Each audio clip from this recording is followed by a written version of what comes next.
langga, so mauna di ini ang iyang facial foam wash or foam cleanser. So, i-try na to siya sa ato ang noong para mabalaan ninyo kung effective din siya sa buha. So, i-try na to siya karon. Nani siya pag-open up, close pa siya mga langga. And then, nani siya pag-open. Mauna na siya. So, ito siya ikutang sa ato ng i-press niyo siya. Pag naana siya bulat na gawas, isa mo siya.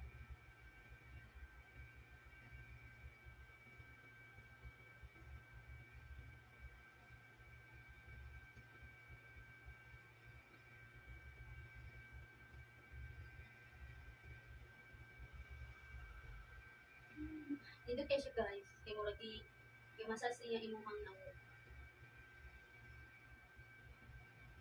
So, ato siya ibabad for 5 minutes para mo kuan yun siya sa ato ang nango. Pero depende sa inyo ha.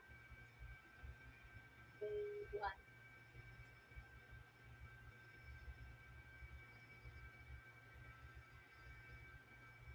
Dili guys, okay na.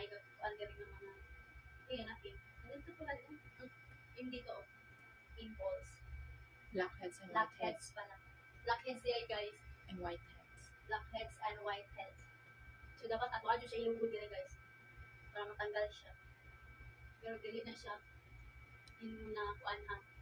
Kaning 100% na matanggal. So, kailangan pa yun yapon ninyo katungkuhan.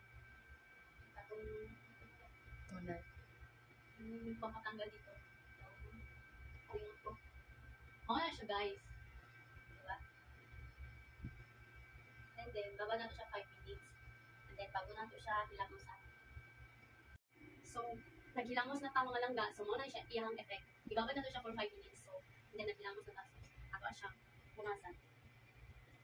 Anak ka siya pagpunas guys ha. Hindi pwede nga anak. Kung madaot akong face. So, ayan siya. Smooth try siya guys.